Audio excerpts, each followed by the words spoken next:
Hi, I'm Scott Whittle, and I beat the often path by investigating an American coot and moving to the birding capital of the United States. Welcome back to the Beat the Oven Path podcast. I'm your host, Ross Palmer. On this show, I've given you boatloads of examples of people who've turned their unique passion into a career, especially an unexpected or unlikely passion. Today, we tap into the wide world of birding with my guest, Scott Whittle. Scott has turned his passion for birds into a startup with far-reaching implications for conservation and human well-being. His company, Terra, allows you to listen to the birds outside of your home or other places in the world and identify them instantly, including migratory patterns of birds flying overhead and so much more. Through his device, you can enjoy the sounds of nature in your own home, or you can learn a ton more about the world all around you. It's incredible. Now, if I'm underselling this at this point, just wait until you find out the full scope of his project and idea. It's mind-blowing. So here is the creator of Terra, Scott Whittle. Birds, the coot. What is the coot, first of all? That's how ignorant I am. So an American coot is a bizarre chicken-looking like bird that I found in Prospect Park in Brooklyn when I was living there. I lived in Brooklyn for about 15 years after I got my MFA in photography there and was a professional photographer.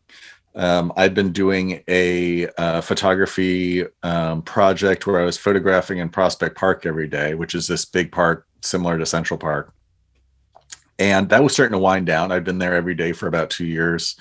And so I noticed a bird standing by the lake there that didn't make any sense. It was black with a white bill with these bizarre giant webbed feet. And I thought, oh, that must be a zoo escape or something. That's not like a bird that's from around here. And so I went to the bookstore and I got a little book on birds and looked at it. And sure enough, it was a bird that was around there that I just had never noticed before. And then I started thinking, what other birds are here? Started looking at them, photographing them, getting connected to some other bird watchers in the park. And then within 6 months, I did a big year in New York State, which means that I tried to see as many species as I could in New York State. I broke the record for that year. And then next year, I started writing the Warbler Guide with a friend of mine and moved to Cape May, which is the southern tip of New Jersey and one of the best places in the country to see migrating birds.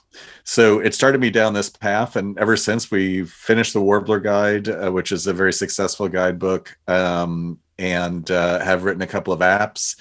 And I'm now working on a project called the Terra Project, which whose aim is really to create these devices that'll connect people to the natural environment around them, and at the same time create a giant database for conservation.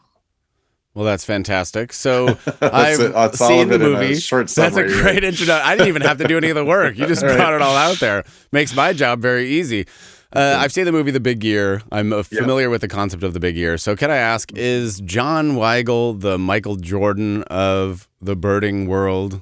No, it's actually funny. So the big year people are a little different from other bird people. I would say the people who are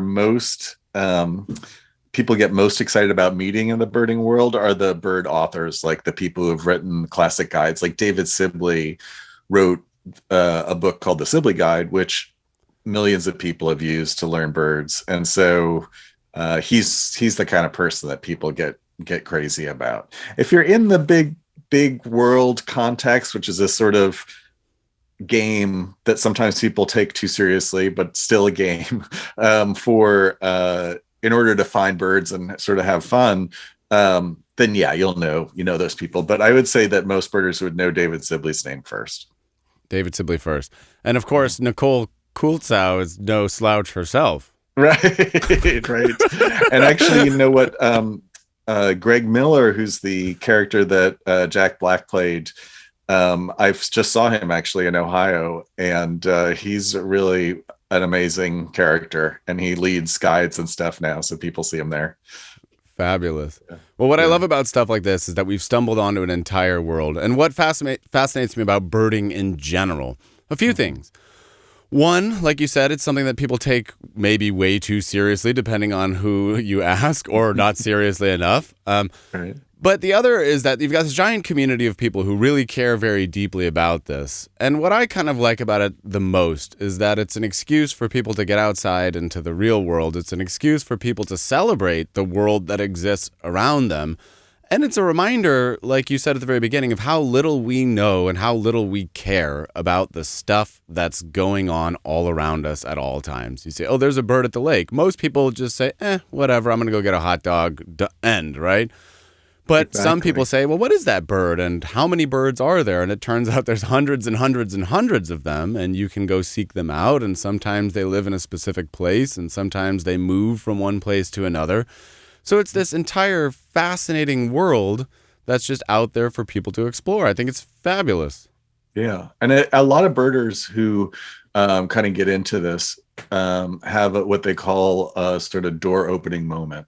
And for me, it was similar probably to a lot of people, where you start to recognize, like you said, that in the spring and fall when birds are migrating, a lot of birds migrate at night. And so this huge natural phenomena is happening right over your head while you're asleep. Even if you live in New York City, we would have, you have thousands of birds migrating over there. Just sometimes a real sort of river of birds flowing over you, and nobody notices it because it's at night and it's subtle. But if you're looking for it and you start to look for it, then you start to see it all over the place. And it's a really cool experience to get connected to that. And then in turn, what happens a lot of times to people, if they really get into it, you get into the birds and identifying them, but then you start to notice the plants, and then you start to notice the insects, and then you start to notice all the other animals and stuff that are involved in the whole ecosystem. And it really connects you. And for me, it's almost a sort of spiritual connection. I mean, when I go outside and go birding or walk around in nature, I really feel grounded. I feel relaxed, and I feel connected. And I think that feeling is something that's inspired me to do all the things I've done to try to get people into this, hobby or into this avocation, because I think that it's been so beneficial for me. I just really would love to share that with other people. Well, that's what we're going to do right now. We're going to share it with a whole bunch of other people.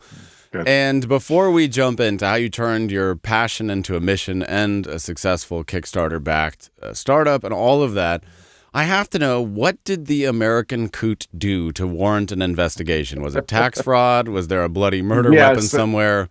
Right, yeah. What are we investigating here? We were investigating basically bizarreness. Yeah, I think it was definitely violating some kind of bizarreness rule. So the bizarreness code definitely merited it. Yeah, of New York / New Jersey. Right, exactly. I still think they're bizarre birds, and it's really funny watching them try to fly, because they don't fly very well at all. So they sort of get up in the air and just hover over the water before they sort of flop back into it again. So yeah, still one of my favorites. Super cool. When we edit this, we'll put that picture. We'll if we can find some footage of it, we'll put it out there. I have a great photo of a coot for you. Oh, sure. Perfect. We'll put it up on the screen, since I have no idea what we're talking about. Right, okay.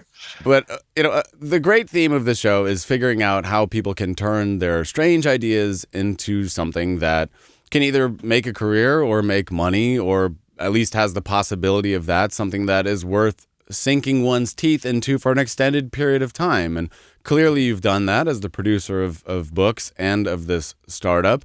So before we bury the lead too much here, tell us about the startup and how the idea for Terra came about.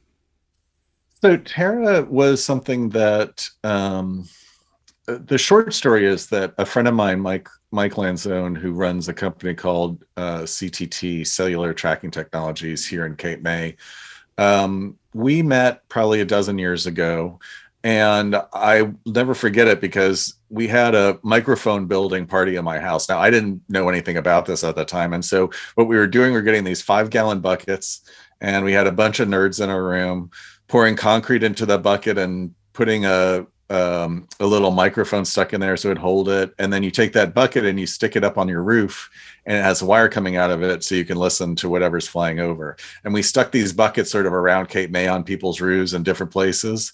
And then we were recording night flight calls, which are the sounds that birds make when they fly at night when they're migrating. So that was our initial introduction, and it's sort of been, continued from there. But a couple of years ago, Mike came to me and said, he knew that I had worked on an app that tried to identify bird songs and calls just by sound. So you would hear it and then it would tell you what it was. And he was working at CTT doing what they make actually is wildlife trackers. So they make these little radio and satellite based tags that you put on all kinds of animals. So they just did penguins in Antarctica. They put them on small birds, but even on snakes and turtles and mammals and all kinds of other animals for different research projects. He said, I really want to create this project and make it happen. It's a dream that's sort of been in the birding community for some of us for a long time. And I really want to create a bunch of microphones out there across the country that'll let us listen to these birds flying over, which will be a huge benefit in terms of our understanding of what they're doing, and also for conservation to, adapt well to changes that they have, because we'll be able to listen and learn about migration in real time.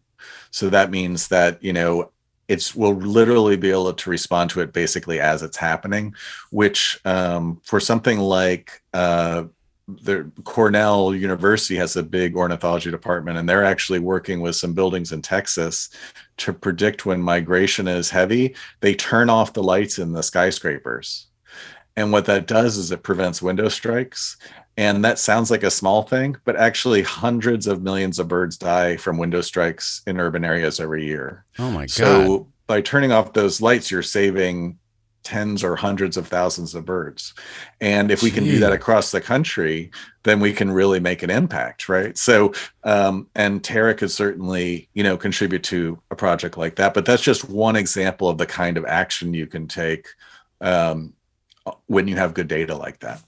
Super cool. So buildings are a huge problem. But before we get into this, I have to know, do windmills cause big problems for birds? Because those who are against sustainable energy sure seem to think so. Well, it's a tough one, right? Because I'm certainly pro sustainable energy, and I think wind power is great. I think that it certainly can be bad for birds and also for bats, because bats actually, the vacuum that those windmills create can kill them, sort of if they get too close to it. But most, if not all, wind farms now have to go through an ecological, environmental impact study. And interestingly enough, Mike, my partner, along with Casey Halverson at CTT on the Terra Project, he actually got started started this business because he was studying wind farms. And he had golden eagles were the target. So they were looking at these big, beautiful birds that like to migrate on the ridge lines and the mountains. And the problem is that that's where the wind is. So the wind farm companies want to put their windmills there. So Mike needed a way to track these eagles accurately. And he developed a new tracker based on cell towers, which no one had done before. And it allowed him to get tons of data and also figure out the best way for them to place these wind farms. So I don't think it's something you can't do, but you certainly just have to be conscious of, the impact you could have and minimize that. So let's talk about Terra itself. How does Terra work? What is the idea behind Terra? Okay, so Terra is a small device about 6 inches across. It comes with a little stake so you can stick it in your garden. You can stick it on your wall or on your deck. And it has basically just a microphone and a radio receiver in it. So it does two things. One, it listens. And the other thing is it tries to pick up radio signals. The radio signals part of it is it's picking up any tagged bird on a specific system that we work with. So any bird with one of those tags on it, it'll actually ping off of Terra and let us know that it was there. But then the user can also follow it and say, oh, where has that bird been? Where is it going? So if you ever see those maps of like this, barn swallow went from Argentina all the way to boreal forest in Canada and back again, and you can see the little path that it took. That's exactly what you get to experience. The other thing, though, that's bigger is the listening. So the most basic thing is you can stream sound into your house. And I'm a person who loves to have the windows open whenever I can, because I like hearing the outside sounds and I just sort of feels more connected to me. And so when the windows are closed, I'm looking for a way to still have that experience. And that's exactly how Terra is designed, to let you listen on headphones or on your speakers. It'll be streaming through your app, so you can actually, listen. You'll have a free app with it, so you'll be able to listen through the app. In addition to that, Terra is very special because, unlike a lot of other birding tools, you don't need to know anything about birds with Terra. You just stick it in your yard and it'll actually start teaching you, because it's going to identify the birds that it hears. So it'll say, hey, did you know there's 2 cardinals in your yard and 4 robins? And did you know last night there was a great crested flycatcher flew over, and there's a Carolina wren, a pair of Carolina wrens here. It'll actually start tracking all the birds that are there. Ultimately, it'll track other things like insects and frogs and anything that makes a sound, basically. So that way you'll be able to keep a list of things, but also it'll give you hopefully a lot of portals to information. So if you want to say, wow, that's great, I have robins in my yard, how can I attract more? Or do they nest here? Can I put up a nest box or something? Or what kind of seed do they like? Or just where did they come from and what are they doing? And it'll give you information about all that stuff. So it'll help educate you about what's happening around you.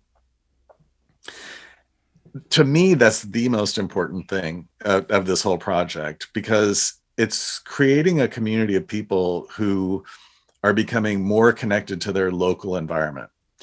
And I think it's really critical in terms of conservation that we have more people who are connected to the wildlife and the natural experience around them. It's not in Africa or South America, it's right in your yard. And it's really kind of amazing what goes on. If you're personally connected to that, I believe that that's going to change how you act in the world in terms of, conservation and just protecting and being a good steward for all the animals and plants around us. So many of the things that I see that I think have a negative impact on the environment aren't malicious at all. They just really come out of a lack of awareness of the impact that they have, because that awareness is invisible to us. But if you're able to open your eyes to it, then it becomes much less so. So that's another huge benefit. By the way, if you get tired of listening to your yard, we're going to have curated microphones around the world. So if you want to listen to Helsinki, watering Finland, goal or Helsinki, right? Exactly. Any good place where there's wild, natural places, probably not a lot of human voices, and you can listen to those places, you'll be able to connect to. The birds of Chernobyl. The birds of Chernobyl, maybe. How close we can get with our microphones there. Well, the microphone can get there, but the person, right? I don't know about the people. You can drone one in. You can just drop it in with a robot. Exactly. See what's going on. You never know.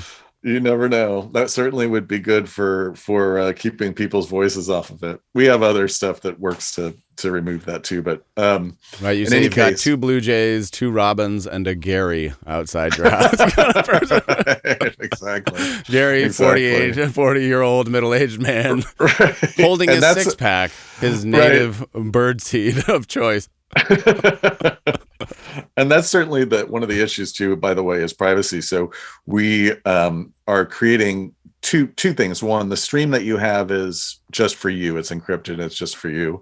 The other thing is the identifications it does are done from little snippets of sound. So anything that goes up to a server is actually just little 2-second clips, and so you can't really listen to someone that way, so it protects that. And in addition, we're actually working on digital filters that'll help us remove things like lawnmower sounds, human voices, car traffic.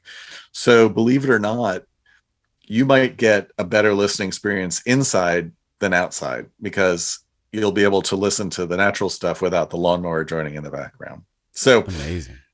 That's Terra, and that's the individual side of it. Even more exciting is the conservation side of it. So here's the problem we're trying to solve. we want to put these microphones around the world, right? We're going to need thousands of them.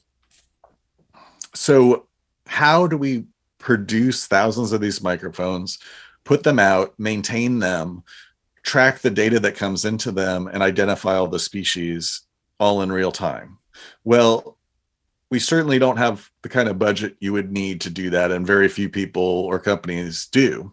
So what we figured is, by crowdsourcing, we're creating, not only are we getting the benefit of having people maintain these sensors for us, but the people are getting a benefit that creates, like I said, this whole community and connection. So it's this win-win-win kind of situation.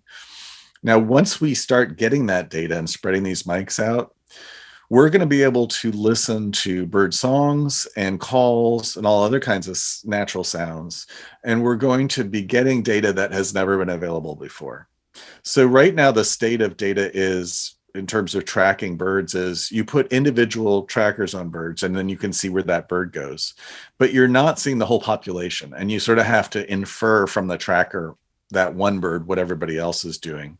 Not only that, trackers are really expensive. They start at $200 and they go up to $5,000. So, it's an expensive proposition to put trackers on a lot of birds. This system, you don't have to catch the bird. You don't have to put anything on it. You literally just listen, and we'll be able to identify whole populations as they move. And also we'll be able to estimate populations much better than we can right now. Like, for example, I just read an article in National Geographic where they said the estimated world bird population is between 50 million and 50 billion and 470 billion. So kind of a ridiculously wide number. And I think that's shows you how difficult that problem is and how we really could use more tools to approach it. And I think Terra would be perfect for that. We'll be able to see populations. Now, the reason that data is important is because we'll know right away when things are changing, for better or for worse. And so then we can go to the source and say, okay, well, this population of warblers was flying from this area of Canada, and they've decreased 50% this year. What's happening? Let's go up there and check it out. Let's talk to the management agencies there and see what they're seeing. Let's check their wintering grounds and see if anything's changed there. And we can immediately respond to those kinds of problems, and not only respond to it, but have the data to go to the government and say, we need to fix this, because the government won't do anything without data. So if you go to them and say, hey, we're worried warblers are decreasing, they'll say, okay, what are the numbers? What do you want us to do? Yeah. But if we go and say, hey, we've seen a 72% decline of this population in this 20 square mile area in the last year and a half, and here's the figures from Terra and in addition to other research stuff, well, now you have a chance at actually, making a change. And, I don't know if you know this, but we've seen a 30% decline in bird populations in the last 50 years. So, I did not know that. Yeah, it's a really incredible and frightening number to see just the overall population decrease like that. And I think that without responding to it more effectively, we're really going to be in a crisis situation. Mm-hmm. Not just for birds, but for natural, wildlife and nature in general. So I'm hoping that this will help contribute to helping that problem. Seems like a great idea. I mean, obviously, if the data is depressing, that's not so nice, but it is good to know. Better to know, obviously, than not to know.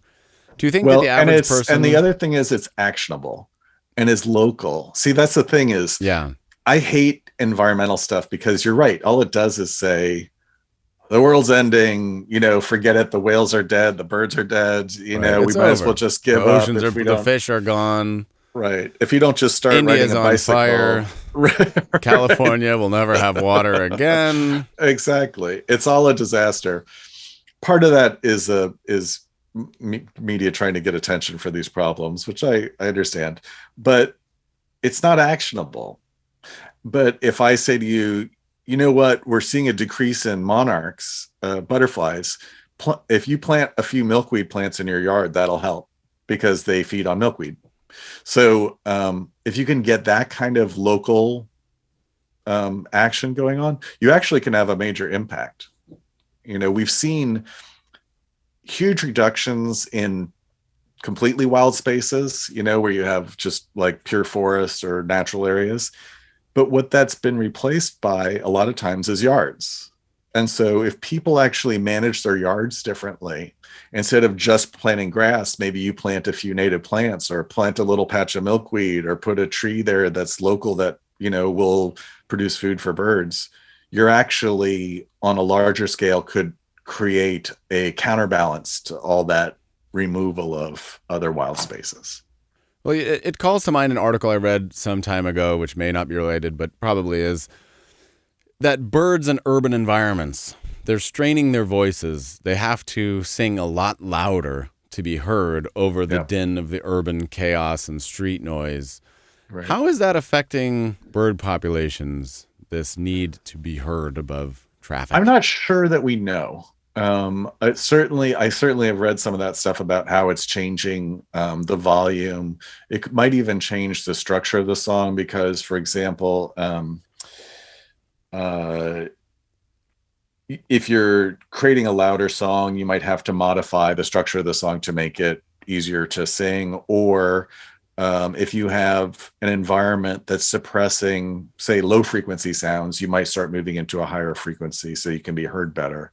Or if there's a lot of noise in low frequencies, like road noise and stuff like that is pretty low frequency. So you might have to move your song up in pitch in order to be heard.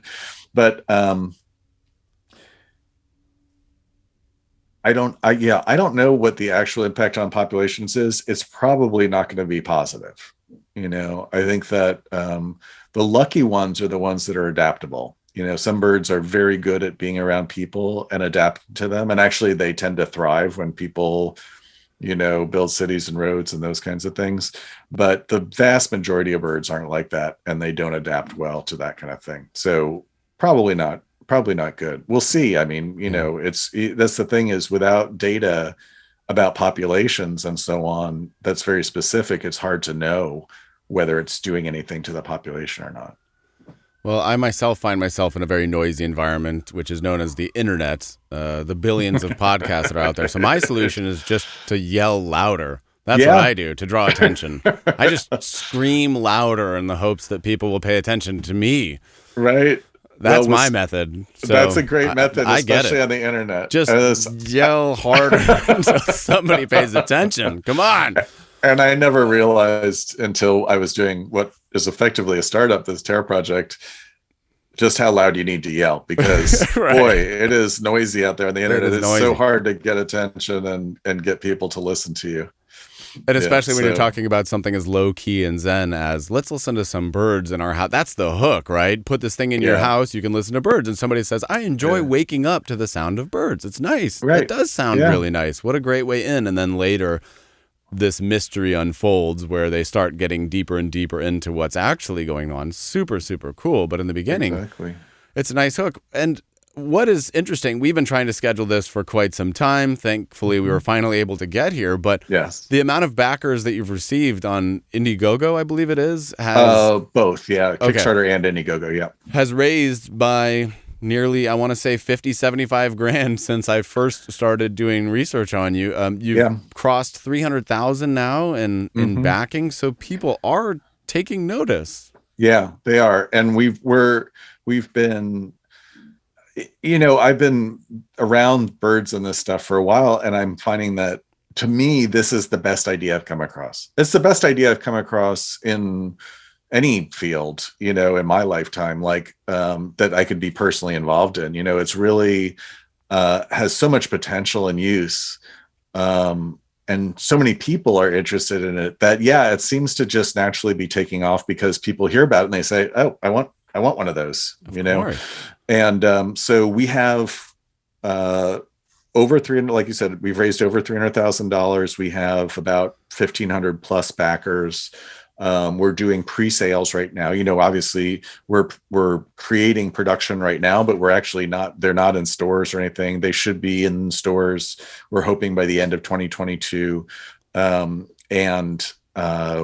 We will, have a hard product in hand. But in the meantime, a lot of people have been really wonderful in supporting this dream. And they've made it possible for us to actually do it. So it's very, very clear that you are on a mission that is far greater than yourself, to sum it Yeah. up in a neat Yeah. little way. What's the difference between going to work at a job and being on a mission, in your opinion? Uh, okay. So I think that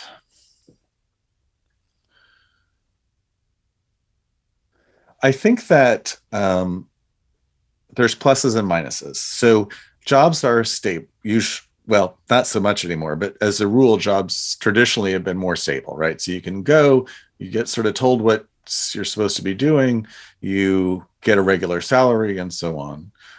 So that's actually kind of nice. But I think that having a mission gives you more of a sense of purpose, and it requires more of you in the sense of you really have to invent all this stuff from the ground up. Like I've learned 100 things about business and startups and accounting and graphic design and marketing and talking to people and electronics, all as a part of this project, and all of it has been sort of bootstrapped for me, for the large part it has. And so in some ways it's harder to be working when you have a mission like this, because I think it makes it because it's not all the ground isn't already laid for you. You really have to build the foundation from the bottom up on a new project like this and answer all the questions. Well, what's it going to do? Where are you going to build it? Who's going to buy it? Why? How are we going to make this actually happen? And really then make it happen. That's a lot. And so for me, that's always been, though, what I'm most excited about, like creating those things.